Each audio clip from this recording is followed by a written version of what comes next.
This podcast is sponsored by Magic Rock Brewing. Currently, you can get free delivery on all orders over £40 and 10% of all online orders by using our code of TakesThatChance10.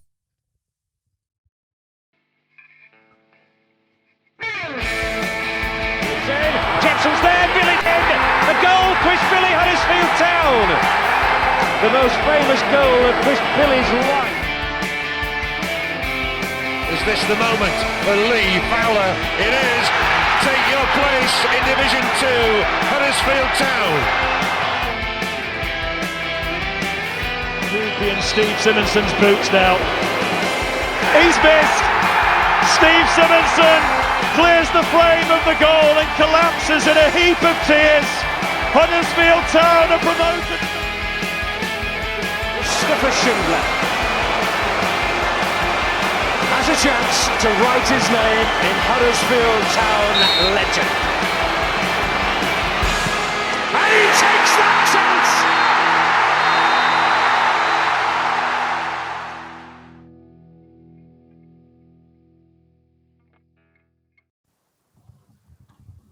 Welcome to Andy Takes That Chance, the warm-up. It's Cyber Monday and we've taken a break from perusing the lightning deals on Amazon to chat to you lovely people about tomorrow night's trip to the Welsh capital.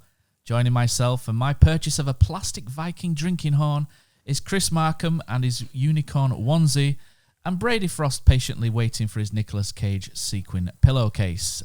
Good afternoon as it stands at the moment, gents. Hi, mate. You both avoided the fleshlight. I told you that in so confidence. Just be thankful. Yeah, I'm shocked you've shared that. Be thankful for small mercies. Right then, we travelled to Cardiff City on Tuesday evening. Our record against Cardiff overall is 29 wins, 22 draws and 26 defeats. So fairly even overall. However, we haven't beaten Cardiff in the last 13 attempts with 4 draws and 9 defeats. Our last victory was back in 2003 thanks to an Andy Booth header in a 1-0 win. And our last win in Cardiff, apart from at the Millennium Stadium, was at the old Ninian Park in 2001 when Dwayne Mattis and Danny Schofield scored in a 2-1 win. So this episode's memorable game is going to be an unmemorable one, but sentimental nonetheless. So there'll be no highlights of this one because, to be honest, there weren't any during the game, apart from the referee Lee Mason being on the spot to give a penalty for a foul on Flo Hadjianai, yet having his mind changed by a linesman who was further away from the incident. Go back to January 2019, a 0-0 draw in the Premier League, and the reason why I've gone for this one is that it was perhaps sentimental, and we said goodbye to the best manager in mine and probably everyone else's supporting lives when David Wagner left Huddersfield Town. And for me, that was a sad day, and that signalled that our footballing renaissance at the top was probably over. So not many memories from that day in particular, guys, but Lee Mason, what a whopper. Second that. Yeah. Third that. All right, that's all we've got then. Brady, bring us up to date with Cardiff City and tell us the lay of the valleys. Well, they're not... we'll kind of come on to it, but they're kind of exactly similar to us, kind of mid-table, can't string a run together. They were in a really bad run of form before the match against Luton. I spoke to Tom, who will hear later. That was actually before the Luton game. And he was quite frustrated, to be honest. And then, of course, they win 4-0 at the weekend. 20 shots on target. But again, barely any possession, 38% possession in that game. They've won 2 in the last 5, but they've only won 2 home matches this season. So they're just actually a place below us in the table in 14th with 17 points. But a bit like us, actually, they've not really got going this season. They've not been able to string a run together. And again, it's very stop-start. And Neil Harris, their manager, is actually under a bit of pressure from some fans because if you think about some of the players they've got, I mean, again, we'll come on to it, but Harry Wilson, who, you know, for me, should be one of the best players in the league easily. They're not really, you know, they're sat here mid-table. It's still early days and we know what the championship's like, but yeah, he's under pressure a little bit. So it could be a good game for us, actually, to get something out of it. Yeah, I think the interesting thing I've got, just to add to what Brady said, obviously the home record's interesting. 2 things for me. There's only Notts Forest who have been behind for more minutes of the season so far, which indicates that obviously they're trailing a lot. It could be a bit of a skew on what some of their stats might look like. However, the most interesting one for me is the first goal. So they've only scored first in 4 out of 14, but they've won every time. And when the opponent scored first, which as you'd imagine from trailing is 9 out of 14, they've yet to come back and win. So coupled with obviously their iffy home record or only winning 2 out of 7, I think it does maybe lend itself to, they do let the opponent score first. And obviously if you do, they struggle to come back. However, if they do get the first goal, it's usually every time this season it's meant a victory. So I think it's just another example of, like you say, a championship team. We try and predict every week and getting more a lot often than not. I'm getting embarrassed every week, but it's just, like you say, a typical championship team. You wouldn't surprise you with the squad that they've got if they put a run together, winning 10 and end up being in the automatic promotion places come February. But also if they struggle and stutter, be in the similar place or even slightly lower than they are now. I think that leads nicely onto the strengths and weaknesses of Cardiff City and how they will look to approach and how they will look to try and win the game against us. So it seems to me that we say this every week, but Cardiff have got some imposing players, some big players, likes of Sean Morrison, etc. Big side will look for second ball specialist. Neil Harris, made a career out of picking up second balls really in and around the box. But they've also added some quality to the flanks and up front as well. A bit of an old school 4-4-2 setup at the minute, with a right winger floating into the number 10 role, a little bit like Steve Bruce back in the day used to play with Huddersfield, and Jacko did with Paul Dalton coming in behind the strikers as well. So that will give us opportunities to counter. Cardiff, a team that up until Saturday were averaging 1 goal a game, and it will be interesting to see if that was a one-off on Saturday, the 4-0 win against Luton, or that they've turned a corner. So of those goals, they've only scored 5 of their 17 goals in open play, 2 of them on the counter, and 10 have come from set pieces and penalties. Huddersfield, of course, have conceded the second most in the league from set pieces with 5 and 2 penalties. So you could say that we're tailor-made a little bit in some respects for Cardiff City from set pieces. So avoiding set pieces is going to be key. So what have you picked up then, chaps, from Cardiff City and how they may look to hurt us? Yes, it's similar for me. Again, more of a direct team, quite similar to Middlesbrough in some respects, with maybe a more physical presence in terms of height at the top end of the field. They are, like I said earlier, they've had a lot of shots from games, 4th most shots in the division, even though they've only scored 1 per game. I do think that often comes from being behind as well. Obviously, that does skew things quite a lot from a stats perspective, like I said.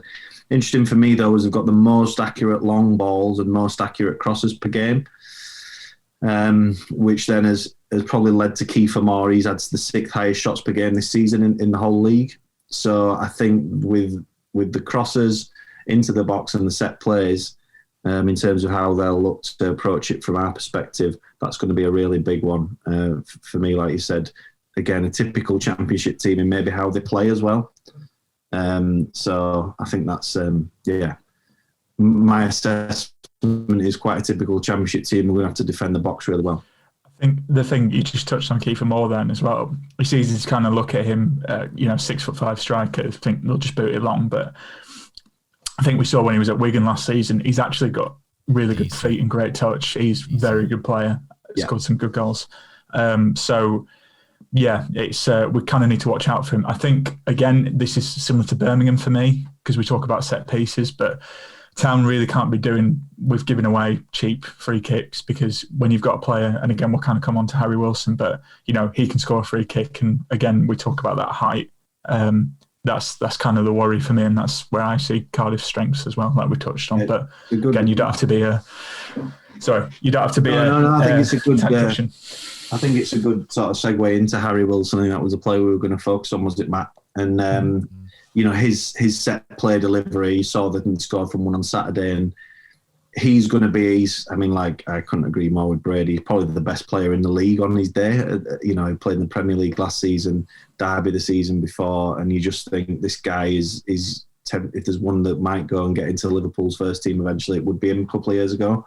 So he's going to be crucial both from a set piece perspective, and obviously his shooting from distance is good as well. So from my perspective, like you say, keep the ball. We'll look to control the game through possessions would be a start, and the crosses would be a second, mainly due to Harry Wilson's quality. Yeah, so a couple of goals, couple of assists this year for Harry Wilson, who is a player that I really wanted us to sign when he was on loan at Hull a couple of years ago, and I really wanted us to go for him afterwards, but sadly not to be. He went to Derby and did great things in this league, and potentially could do them again. So hopefully not tomorrow evening. Brady, what are your thoughts on Harry Wilson then? He seems to come in from the right onto his left foot. You know, he is the set piece master. You know, we saw even in the Premier League at Bournemouth, you know, he's got a decent, you know, direct free kick on him. Is he the only one? Because Kiefer Moore's there as well, and they've also got Will Volks, you know, who's a threat as well in the box from set pieces, scored against us last year. They've got, you know, to quote, you know, I'm all about the cliches, you know, on this podcast, on this episode, but more than one ways to skin a cat or skin a terrier, as you may say. No, you're right, Matt. I think, you know, with Harry Wilson, he's a Premier League player for me. I'm surprised he moved to Cardiff. I'm surprised there wasn't any interest. I know Bournemouth got relegated, but I don't think he had a particularly bad season for them. I think it was just Bournemouth kind of ran out of steam, and that's why in the same league as us. Yeah, Will Volks is good. He always seems to do quite well against us. So think of that 3-0 home defeat last season. He played particularly well. Not sure about Lee Tomlin, if he's going to play. I can't remember if he's injured or not, but he's injured. Yeah. Right, well, that's good because he tore us apart last season. But yeah, I just have a little story about Sean Morrison that I should have dropped in. But it was that game you mentioned, Matt, and he was taking a throw-in, just about to take a throw-in on Kilner, near I sat on Kilner Bank, and a town fan shouting, you know, Sean, trying to put him off. And just as he's about to throw it, Sean Morrison turns around and goes, "Oh, what do you want, mate?" And he just goes, "Oh, you been, mate? It's been a while." And he just goes, "Yeah, I'm all right, yourself." And then just launches this massive throw-in into the box, which was probably the highlight of the day, given how crap that game was. Morrow's a great to Under the Cosh podcast. There's an episode with Cy Ferry, who was at Swindon for quite a while, and he does mention that Sean Morrison was a bit of a young, interesting character. He obviously came on loan twice, did he, to us, but he just, absolute top guy. So popular around the dressing room, obviously the promotion season, but absolutely brilliant guy. So popular around the place and hilarious. One of the big dafty, quite a lot of hilarious. But just quite very clever guy as well. There's no flies on him at all. So yeah. Let's focus on Huddersfield. Let's focus on ourselves. Couple of injuries creeping in, but how may we look to affect this game, Chris? What have you got on Huddersfield? Yeah, obviously we've spoken about how they're going to be load the box and stuff, like you mentioned, particularly with the lack of maybe discipline from the wide players in 4-4-2 can be a system that can be counter-attacked. When I've had a look at some of the goals conceded, in behind Joe Bennett down their left, our right is going to be an interesting area. A lot of you can get in behind them, we'll get a lot of narrow crosses in the box, cutbacks and stuff. So I think obviously that's something that we've been quite good at through both sides. I think that would be a really interesting one for me, the left back. I know you quite don't fancy the right back as well, Matt. Yeah, so I've picked out, I looked at their side and I thought, Leandro Bacuna. It's quite ironic almost that both Bacunas are playing out of position at right back at the moment, Leandro and Juninho. And I looked at that and I thought, that's a bit unusual for Leandro to be playing right back. So I looked a little bit more into him. And to be honest, the stats aren't massive on him. There's not a lot there. But what I did look at is that Town are pretty effective down the left-hand side of the pitch. 43% of Town's attacks come from the left, which, you know, is a huge bias of Town's play. You know, Harry Toffolo's so key to everything that we do, and so is Josh Koroma. So I thought maybe Leandro Bacuna could be a weak link. And a couple of things that stand out is he's got a 50% tackle success rate, which is quite low generally for a fullback. Doesn't seem to block a lot either in terms of crosses. And he's been dribbled past more than any other Cardiff defender. So that maybe gives you a little bit of hope that Town could attack both flanks successfully. And, you know, there's maybe a little space in behind Joe Bennett, like you say, for someone like Mbenza, who's clearly got pace. And even Diakabi, if he comes on, if he can get behind, Diakabi's got pace. and then Karoma and Toffolo on the other side, you know, who prefer to dribble with the ball. So maybe the set piece thing, you know, in terms of us being tailor-made for them, and maybe their fullbacks are potentially something that we can look to do something with ourselves. So I think it's not just fullbacks, like you said, the 1v1 with particularly Joe Bennett. It can be, we've focused on this before when we've looked at him playing for other teams. Because just his position, can be gets dragged very far away from the centre back. So there might not be just our wingers and fullbacks who exploit him. It could be runs from the centre midfielders into that space in between the centre back and fullback, which I think is something that I think our centre mids do well, particularly Lewis O'Brien. You got anything for us, Brady? Anything? How do you fancy Town to go at Cardiff? Again, kind of what you're touching on. I wonder if they might try and double up on Toffolo, because again, we've kind of seen that's where we get a lot of joy. But I think again, we'll kind of come on to who we think our key player will be. But obviously, we've got players in form. You know, Mbenza and Eiting continuing to kind of crack on really, and I just. We'll come on to score predictions, but I kind of fancy us in this game, weirdly. I think it could be like another kind of Middlesbrough, quite a high-flying game, a lot of goals, but I think we do have the quality to, like you say, it's kind of, we've got our own weaknesses which suit their strengths, but I think they've got weaknesses which suit our strengths. So, yeah, I think it might be a good game. I know not got a good history against Cardiff, but I think our pace and play. Kick us off, you know, lead us into it. Well, that's going to kind of go against what I said, but my key player is Jonathan Hogg. I know last match preview I said he needed a rest, but Cardiff have a lot of battlers, you know, as we've kind of touched on, and I think we need our own battler, Jonathan Hogg, to kind of come up strong. Again, teams have tried to stop him, and that kind of stops us, but I think he needs a strong game to kind of keep us ticking, and so he can pass it to people who are better with carrying the ball, like Euro Bryant and Eiting. But yeah, I think if Hogg has a good game, I think we'll have a good game. So he's my key player. Chris? Nice, yeah. I was probably hoping Pippa would be back for this one, bearing in mind what I said about Bennett, but it doesn't look like it.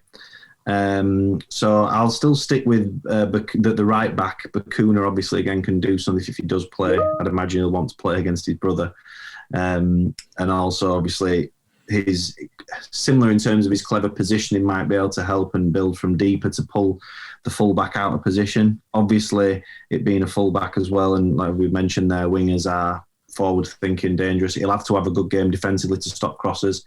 I think if he manages to do that bit, plays with a composure and a discipline defensively, I think he can really be a key player for us going forward if he plays. So yeah, I would have gone Pippa. I'd prefer Pippa, but I think he'll be, if we're going to win, we're going to need to.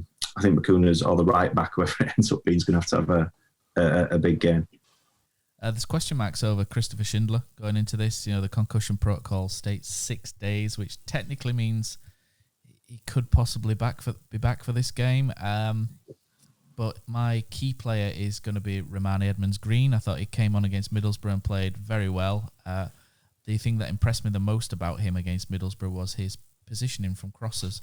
I thought he positioned himself really well and took care of a lot of balls into the box, which was good to see. You know, he didn't shrink, he didn't hide behind his man like a lot of young defenders can tend to just stick to a man. He read the situations really well, came out and had a good game, and I think he partly helped change that game and change the tide against Middlesbrough, which was good. But against Cardiff, it's a very different sort of challenge. You've got Mark Harris, I think it is the other striker up there, and Kiefer Moore is going to be an absolute menace. You know, he's a player that I like a lot. You hope that Naby Sarr will take the brunt of Kiefer Moore. You know, it's a battle of the giants there, isn't it? And Romani Edmonds-Green will have to take the other, but there will be times where Kiefer Moore peels off to have a go at Edmonds-Green as well. He'll be desperate. He'll be playing on him, without a doubt. And that's going to be the challenge. So Romani Edmonds-Green and how he stacks up to Kiefer Moore, I think is going to be very key. And also, again, with regards to the system, I think Romani Edmonds-Green will play regardless, because I think there's going to be a bit of a system change. But yeah, Stearman's going to be out for 2 weeks with a hamstring. Schindler, I think they were going to see how he trained today to make an assessment on him. But yeah, so we've gone 3 key players. Chris has gone for Janino Bacuna. I've gone for Romani Edmonds-Green.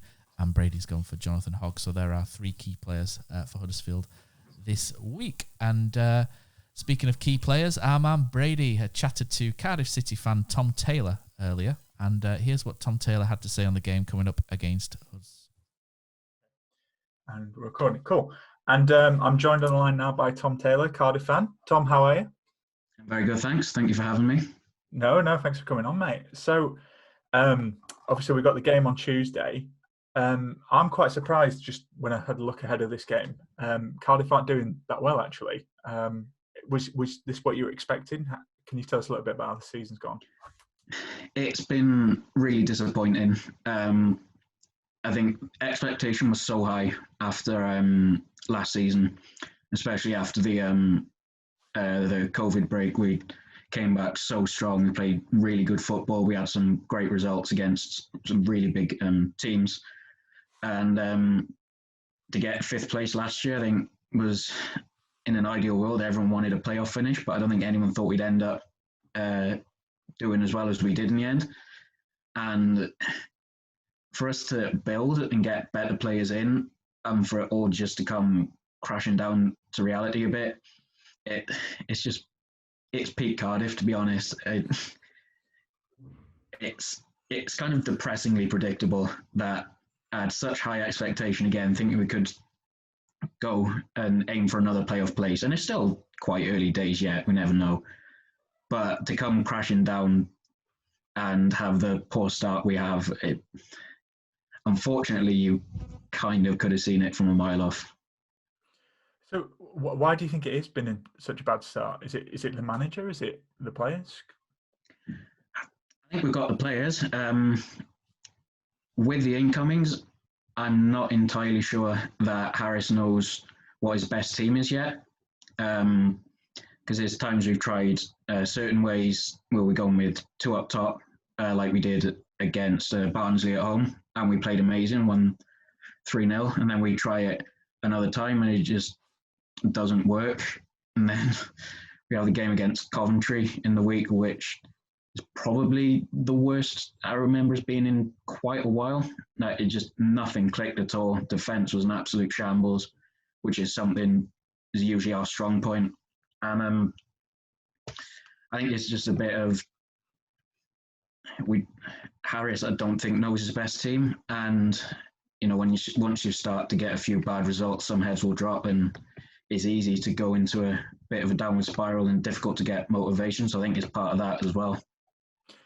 Yeah, and that's quite interesting to talk about Harris, because I've seen some Cardiff fans have said maybe he should move on. What do you think? Do you think it's the right time to get a different manager in, or does he need a little bit more time? I think probably the next week or so will be really telling. If because we got Luton at home on Saturday and then Huddersfield. I think the 2 games on paper we should be winning, and if it turns out we get 2 bad results and we lose 2, or we draw 1 and lose another and just don't play very well like we have, I think the writing will be on the wall. And I'm not out and out saying Harris out, and I'm not exactly strongly campaigning for him to stay, but the board will make the right decision ultimately, and whatever happens, it'll probably be for the best. Tom, that's very level-headed. That's not what we want. We want, the controversial opinions. No, so you talk about the game on Tuesday against us. What do you think Huddersfield should be on the lookout for? I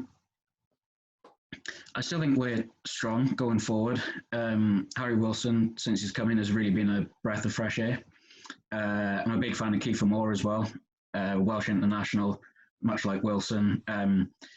He's really strong. He's kind of the stereotype that he's the big target man, but I think he has such an underrated control of the ball, and I think he reads the game really well. So I'd say, well, especially in the last couple of weeks, our strongest area has been going forward.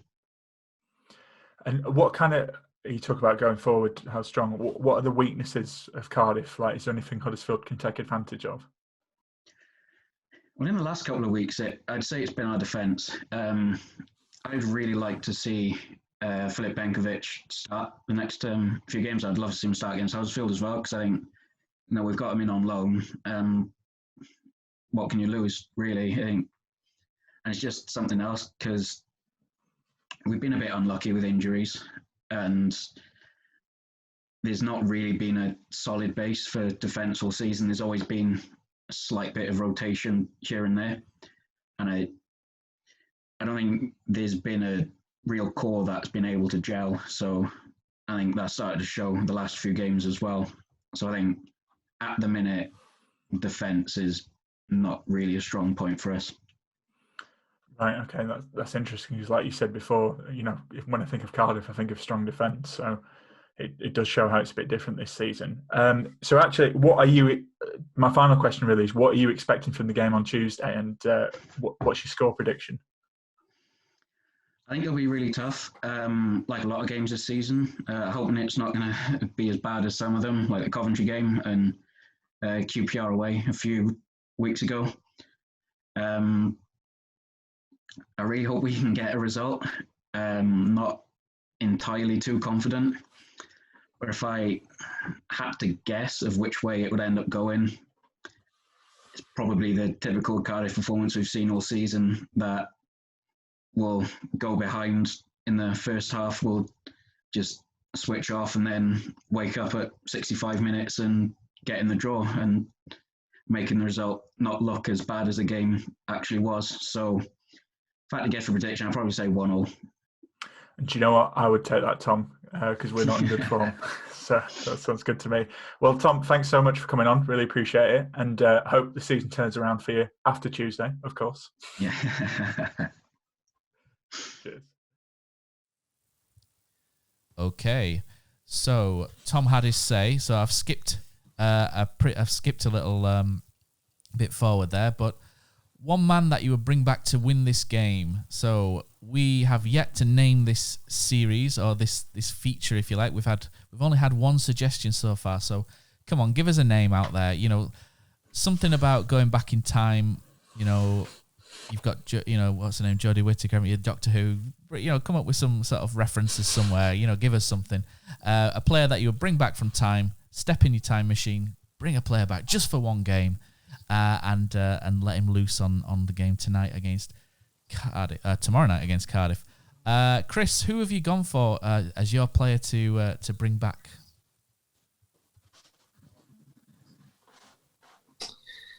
Defending the box is going to be important. We have talked about big centre back called Morrison.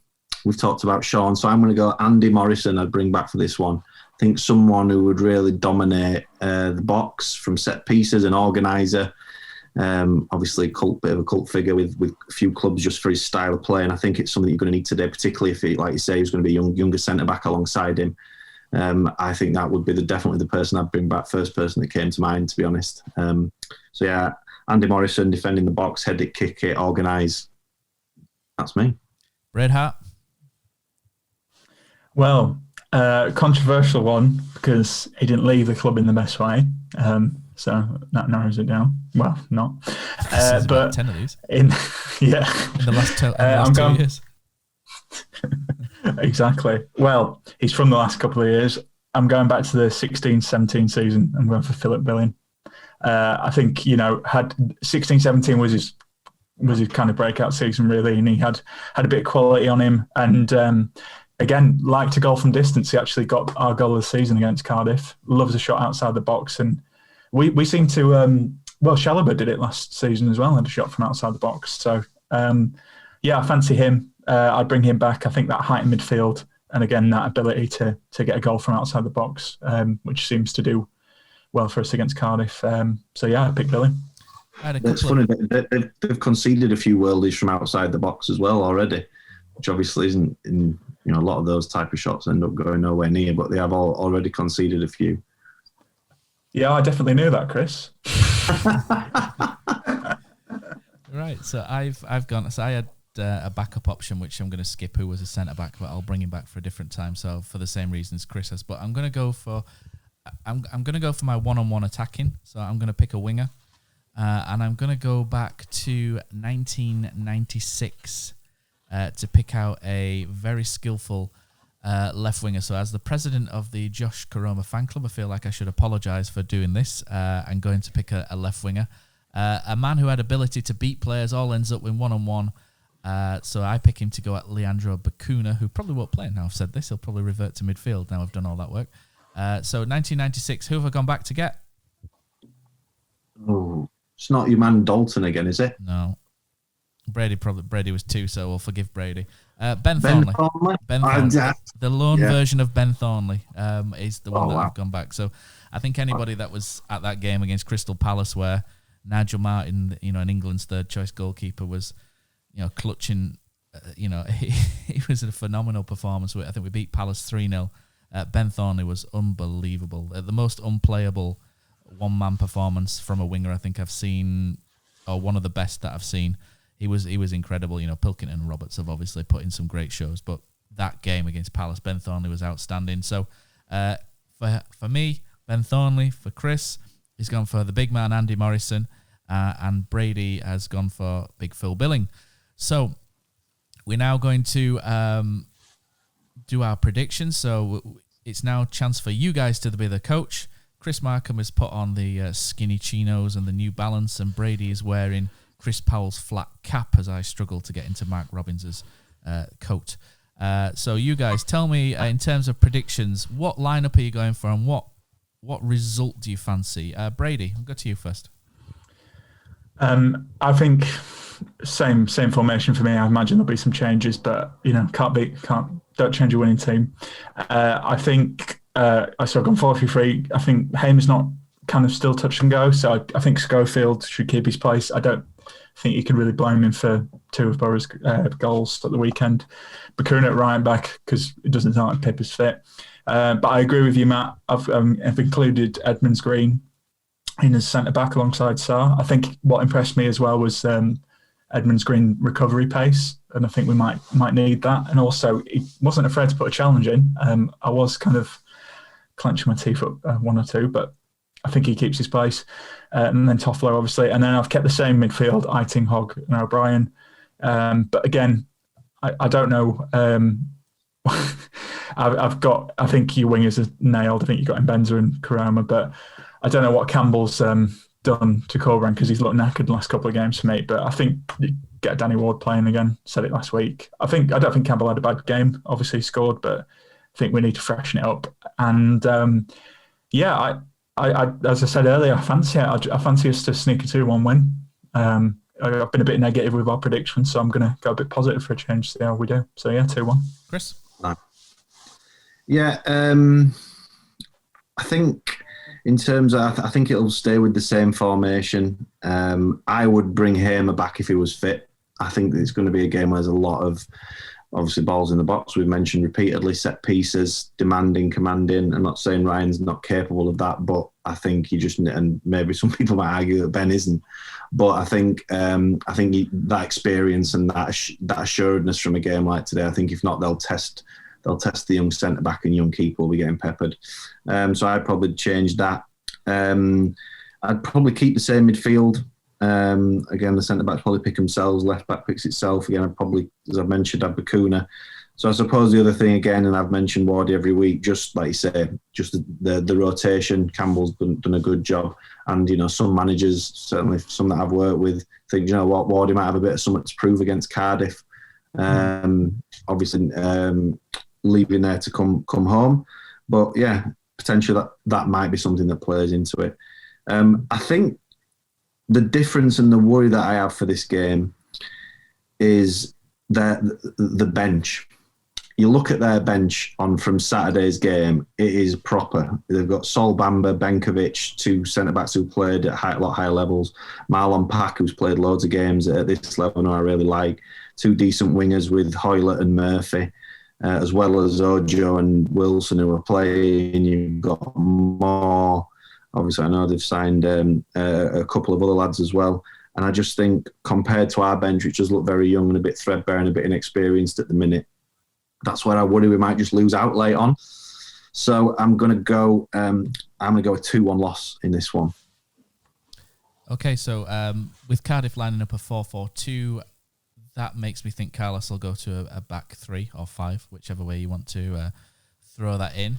But the issue is personnel. So I think this hinges on whether Schindler is fit for me, but I think what we might see is a bit of a... If Schindler isn't fit, I think what we might see is a bit of a hybrid 4-3-3/3-4-3 system. And I think what they might do is Jonathan Hogg may drop into the back 3, to make a back 3 at times and be that sort of auxiliary sort of defender, and then he may step out into midfield when the fullbacks come back in. So I think what we might see, I think you'll bring Ben Hamer back in, just a feeling, the experience, especially going to somewhere like Cardiff who are going to bombard the box.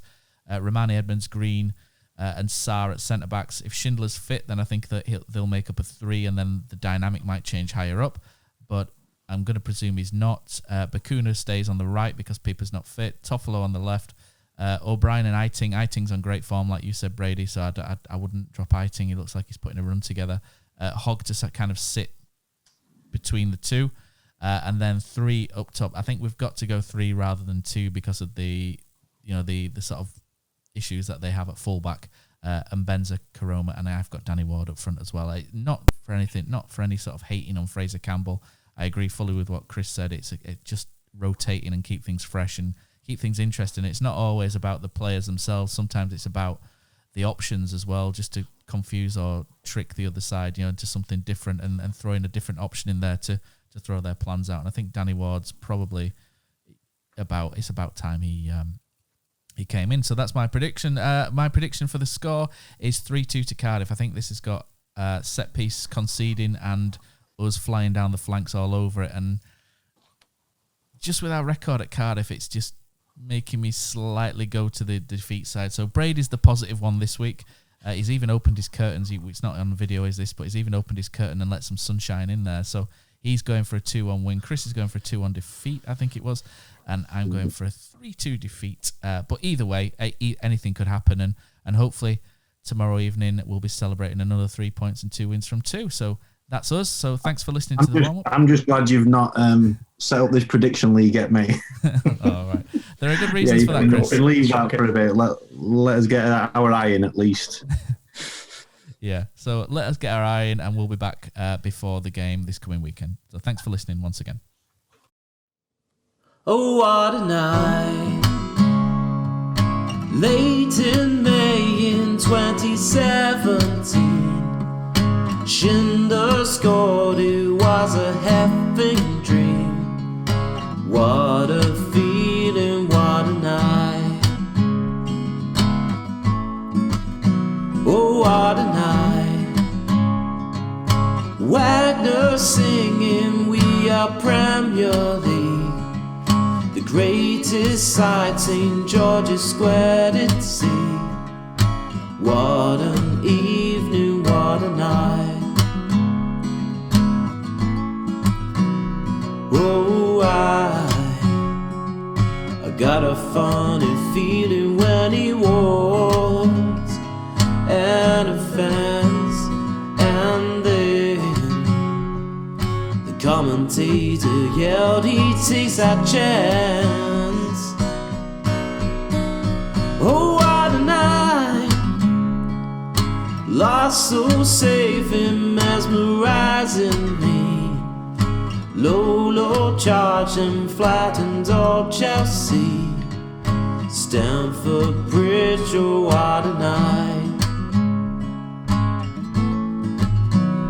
Whoa, I got a funny feeling when he walks and a fence, and then the commentator yelled he takes that chance.